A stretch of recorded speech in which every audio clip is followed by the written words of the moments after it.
again there, friends. Me again. Good to see ya. Hope y'all are doing well. So today, in this video, I'm going to be doing a little coffee equipment haul. Actually, little isn't exactly the word that I would use, because there's a lot of stuff here. I didn't realize how much stuff was here until I gathered it all in this room. I have a lot of coffee equipment, at least for your average home brewer. So let's just dive right into it, shall we?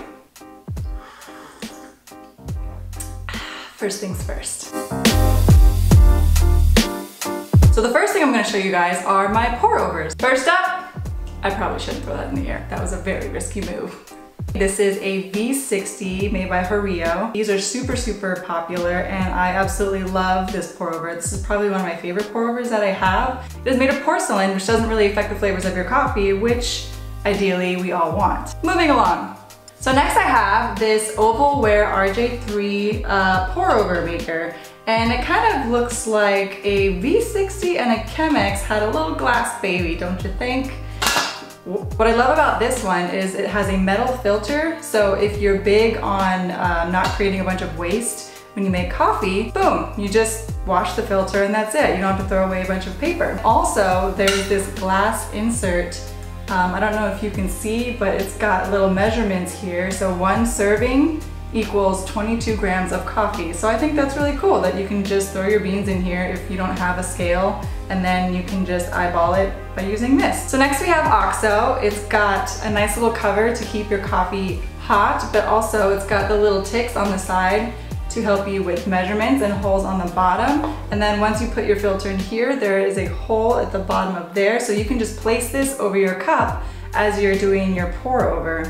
This one by far, I believe, is your most affordable option. I think it's maybe $15. So I think this is a pretty good introductory item if you want to start getting into pour overs. Here we have a Chemex. Now this is my newest addition to my pour over family. I've wanted a Chemex for so long, and the fact that I have one now brings me so much joy. I just think they're cute and aesthetically pleasing, which is the only reason to even get a Chemex. I'm just kidding, they are an amazing way to make pour overs also. I actually find it to be a lot easier than using the V60. I don't know if that makes sense, but I feel like there's less steps, or at least the people whose videos I've watched made it seem like there's just less steps, and it still tastes amazing. Next, we are moving into the presses.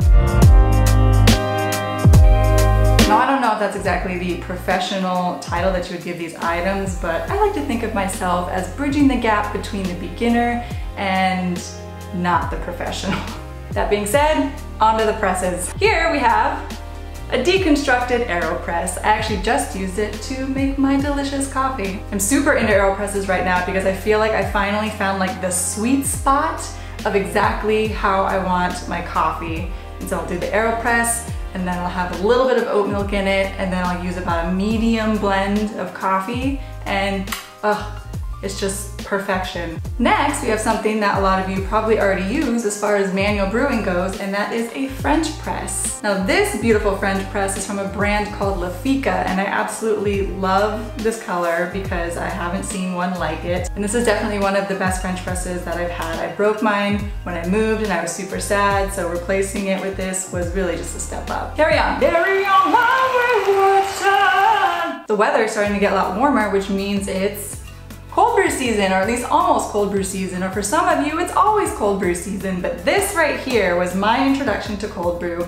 For whatever reason, it was this daunting thing that I thought was too complicated for me to even try. I didn't want to learn how to make coffee another way.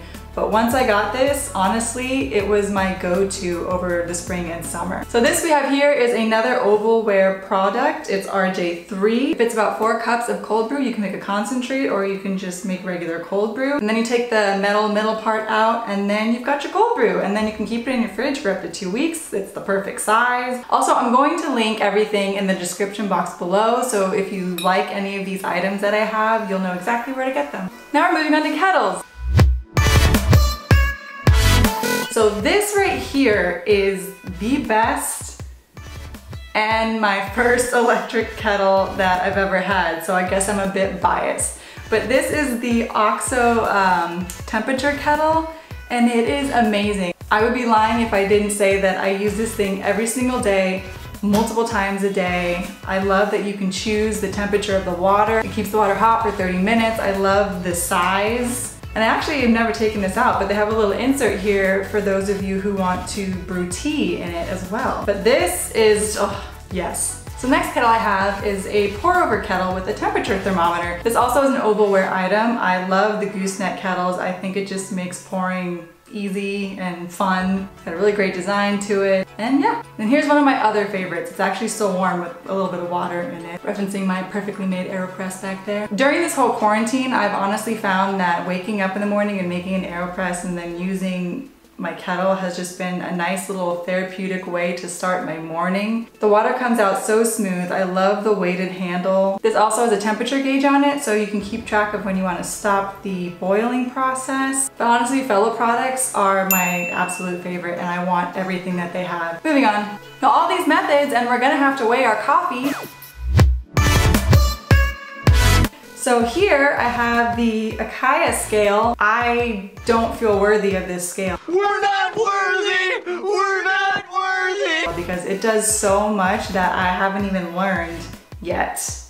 But so far the precision of the scale has just been absolutely amazing. I love the design. It's just beautiful and I need to learn more about it. Before the Acaia scale, I had the Hario scale, and this scale is also amazing. So I definitely recommend either of these scales. I think this one might be a little bit cheaper, but it's still fantastic. I see it in all coffee shops. If it's not this one, it's the Acaia scale, so you can't go wrong with either. Next up, we have grinders, and I'm not talking about the app. So this here is a hand ground grinder, and this just does so much. Where do I even begin? So basically it's got little measurement ticks. Each tick I believe is 10 grams of coffee. So if you don't, again, have something to measure your coffee with, you can just eyeball it here. It's got 15 different settings. So this is really great, especially if you're traveling and you want to bring either your own whole beans or you want to buy whole beans from somewhere and you don't want to have already pre-ground coffee. But yeah, so this is a really great non-electrical option for grinding your beans. Next up, we got the big guns. This here is an Encore grinder and it's my electric grinder. I use this every day when I make my coffees. If you're just getting into coffee making, I think it's a really great thing to have for grinding your beans, because first thing I would suggest is start buying whole bean coffee and then grinding it fresh so you can have the freshest cup of coffee when you want it. Now on to little carafes. So this is a carafe from Lafeeca. I love that they have a little grippy bottom so it's not sliding all over the place. The same with the top part. It's nice that your thumb can just stick right on it. And then you pour your coffee and then you're happy because it's still hot and delicious. This here is also a Hario product. It goes with the V60, so you can do the pour over right in here. And then I like that it has this nice snugly fit lid to keep your coffee in there and keep it warm. Look, I told you it was a lot. Next up, we have something called Kruve. So here are all the different size sleeves that you put into this guy. What? So you put your coffee in the top section, depending on your particle size. I think you do it maybe like 10 grams at a time. And then you have another sleeve in here. So when you put your coffee in top, you just shake it back and forth for about 30 seconds to a minute. And then all of the particles that end up in the middle section are gonna be the ones that you want to use for your coffee. Okay, electric wise, this is my dinosaur Nespresso maker. I've had this thing literally since 2008. It is so old. Right now, this is the only automatic coffee maker that I own. It also came with this frother, and this actually just broke. I needed to get a new frother. It was a very sad day, but I was happy to know that it was put to very good use. I think I did it. I think I finally got through all of the coffee equipment that I have. Holy cow. Thank you all so much for sticking with me in this video. I hope you found it interesting. I hope you are drinking the most delicious cup of coffee. If not, there's always tomorrow. And I hope that you learned something about all of these different equipment items. Again, I'm gonna link everything down below so you can take a peek at that, maybe grow your coffee knowledge a little bit. So I hope you all are out there staying safe and healthy, and I will see you soon. Bye.